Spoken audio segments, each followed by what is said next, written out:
देश में भाईचारा नहीं आ सकता। क्यों? क्योंकि भाई तो दुबई में है और चारा लालू प्रसाद के पेट में। तो ना तो है भाई ना ही है चारा, तो कहां से आएगा भाईचारा? आ ही नहीं सकता। भाईचारा आने का केवल एकमात्र तरीका है कि भाई से बड़े भाई बन जाओ, इसके अलावा और कोई उपाय नहीं है। कुर्ला में खड़े होकर बोल रहा हूं, यही बात दिल्ली में बोलता हूं, यही बात पिछले दिनों अमेरिका में बोली। जब मैं अमेरिका में गया, मेरी कुछ कविताएं थी, मैंने कविताएं सुनाई, लोगों ने कहा बाबा जी सावधान। मैंने कहा क्यों? बोले they can kidnap you, they can arrest you. मैंने कहा क्यों? बोले अमेरिका आपको अरेस्ट कर सकता है। मेरी एक कविता थी, कविता सुनाऊंगा। लोगों ने कहा लोग आपको अरेस्ट कर लेंगे। तो मैंने कहा अब तो एक काम और करूंगा। बोले क्या? मैंने कहा अभी तो कविता हिंदी में सुना रहा हूं, अब इसका अंग्रेजी ट्रांसलेशन भी सुनाऊंगा। और पूरे अमेरिका में ट्रांसलेशन सुनाया, लेकिन किसी ने हाथ नहीं लगाया। कविता थी, मैंने अमेरिका को सीधे शब्दों में कहा था कि जब हम चीखे बार बार अगर तुमने ध्यान दिया होता। जब ट्विन टावर टूटे थे अमेरिका के, उसके जस्ट बाद कार्यक्रम थे कि जब हम चीखे बार बार अगर तुमने ध्यान दिया होता, और अगर मुंबई के विस्फोटों पर जो थोड़ा कान दिया होता।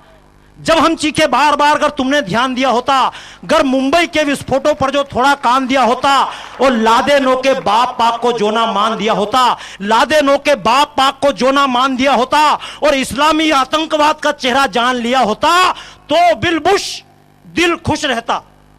तो बिल बुश दिल खुश रहता, यूं खंडित मान नहीं होता, और हंसता गाता अमेरिका यूं लहूलुहान नहीं होता।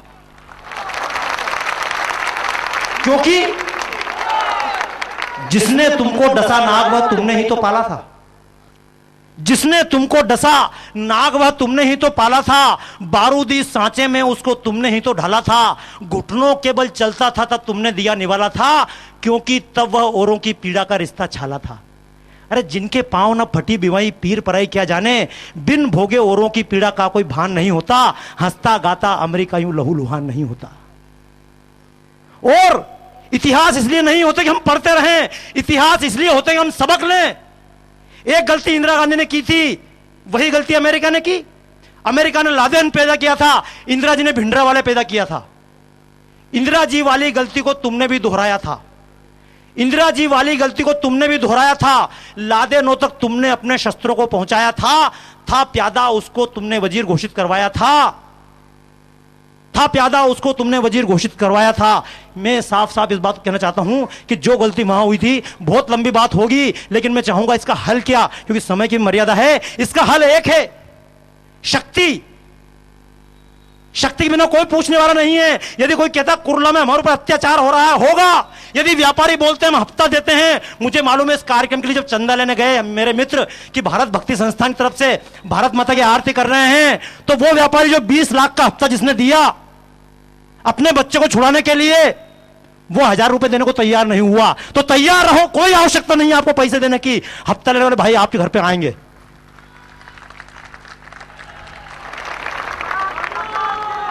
मैं कहता हूं देवता भी दुर्बलों के घातक होते हैं सदा, कि देवता भी दुर्बलों के घातक होते हैं सदा। बलि प्रथा बकरों की आज तक जारी है। क्यों नहीं परेशान होंगे व्यापारी? आपने कभी संगठन बनाने की कोशिश की? और पढ़ता हूं मुंबई में कालबा देवी में 2 गुंडे चापर लेकर आते हैं और एक व्यापारी को लूट कर चले जाते हैं। मैं आपसे पूछता हूं कैसे संभव हुआ ये?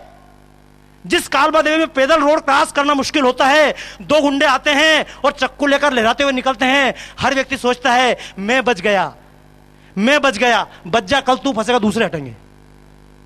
कई बार बोलता हूं दोस्तों, औरों के लिए ना बोलेगा वो मारा जाएगा, औरों के लिए ना बोलेगा वो मारा जाएगा। कल घाट मौत के वो भी उतारा जाएगा। हम गैरों के सहारे नहीं बने तो बनने को कौन हमारा सहारा आएगा, बनने को कौन हमारा सहारा आएगा। आज तूने पड़ोसी की आह ना सुनी, आज तूने पड़ोसी की आह ना सुनी, तो कल कौन सुनेगा बता दे तेरी चीख। जीना है तो पापियों का खून पीना सीख, जीना है तो पापियों का खून पीना सीख। मैं शक्ति की बात कर बात फिर आऊंगा कि देवता भी दुर्बलों के घातक होते हैं सदा। बलि प्रथा बकरों की आज तक जारी है। शक्तिवान का होता है जमाना सदा से यारो, कमजोर की किसने आरती उतारी है। और राम कृष्ण शिव हनुमान हो या और कोई, देवी देवता हमारे सभी शस्त्रधारी हैं। और इसीलिए शस्त्रधारी माता दुर्गा की भांति भारत माता भी परमाणु बम धारी है। भारत माता भी परमाणु बम धारी है। भारत माता भी परमाणु बम धारी है। अरे जिन्हें ना सुहाए बंद कर ले में कान, कि जिन्हें ना सुहाए बंद कर ले में कान, पोखरण में गूंजा था वंदे मातरम। दुनिया के दादाओं ना हो वो यूं गरम, तुम्हारी बराबरी में आ गए हैं हम। तुम्हारी बराबरी में आ गए हैं हम। तुम्हारी बराबर। लेकिन दोस्तों हंसी आती है, भारत ने परमाणु बम बनाया और उसके जस्ट 15 दिन बाद किसने बनाया? क्यों भैया, उसको क्या जरूरत पड़ गई थी? एक बात है, कई बार लोग बोलते कौन सी एयरलाइन सबसे अच्छी है। जैसे विदेश जाता हूं तो एक बार गल्फ से भी गया, कुवैत एयरवेज से गया, अमेरिकन एयरवेज से गया, ब्रिटिश से गया, एयर इंडिया से जाता हूं हमेशा। लेकिन लोग बोलते हैं सबसे सुरक्षित एयरवेज कौन सी है? इस समय विश्व में सबसे सुरक्षित एयरवेज पाक एयरवेज है, क्योंकि गुंडों घर कौन डाका डालेगा। पर भारत ने बम बनाया, पाकिस्तान ने बनाया। और पूछा क्यों बनाया भैया? कोई मतलब नहीं, खाली इंडिया की नकल करनी थी। घोड़े के पैर में नाल ठुके तो मेंढक भी आगे करता मेरे भी ठोक। अब ठुक गई। तो पाकिस्तान ने पीएम हाउस बनाया और 10 दिन बाद की रिपोर्टिंग थी, यदि आपको मालूम हो, अखबारों के अंदर आया था पाकिस्तान का पीएम हाउस बिकाऊ। तो मेरे को कविता समझ में आई थी कि देखा देखी बढ़ाया कदम, देखा देखी बढ़ाया कदम, पाक ने भी बनाया है बम। लेकर के हाथ कटोरा दुनिया से कर्ज बटोरा, जो पेट दिखाकर जोड़ा उस पैसे से बम फोड़ा। अब रोजे करते माउस, अब रोजे करते माउस, बिकने को पीएम हाउस। ईद हो गई है मोहर्रम, ईद हो गई है मोहर्रम, पाक ने भी बनाया है बम। कोई बात नहीं दोस्तों, मैं कई बार बात करता हूं, लोग मुझसे बोलते हैं ये कार्यक्रम हो रहा भारत माता की आरती, तो कुछ लोग बोलते हैं भारत माता की आरती तिरंगे झंडे क्यों नहीं रखे, आपने केवल भगवा झंडा क्यों रख लिया। मैं कहता हूं मेरा धर्म इस बात को बोलता भारत मां की आरती करो, इसलिए मैं भगवा झंडा लगाकर भारत माता की आरती करता हूं। और मैं तो कहता हूं मुसलमान भाइयों से भी, आप क्यों नहीं हरे झंडा लगाकर भारत माता की आरती करते हैं।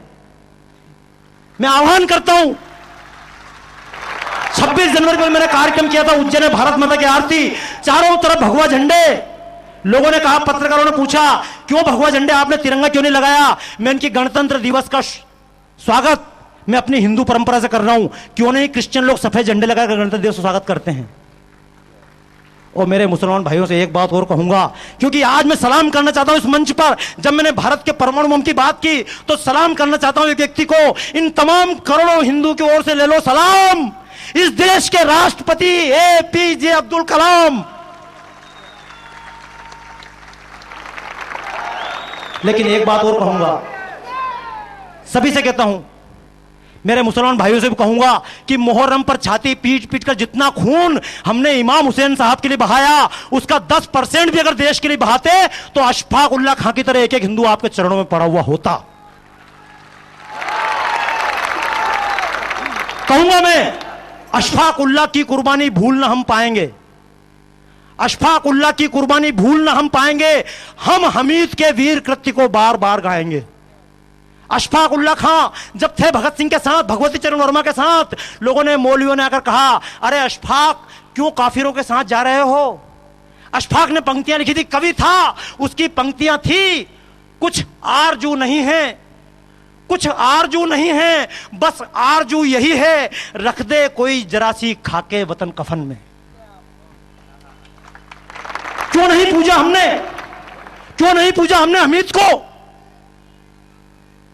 अशफाक उल्लाह की कुर्बानी भूल ना हम पाएंगे, हम हमीद के वीर कृत्य को बार बार गाएंगे, युगों युगों तक भी गाएंगे हम रहीम की बानी, युगों युगों तक भी गाएंगे हम रहीम की बानी। और श्री कृष्ण के अमर भक्त रसखान की दिव्य कहानी, हमें हिंदू से ज्यादा प्यारे ऐसे मुसलमान जिनकी रग रग में लहराता प्यारा हिंदुस्तान।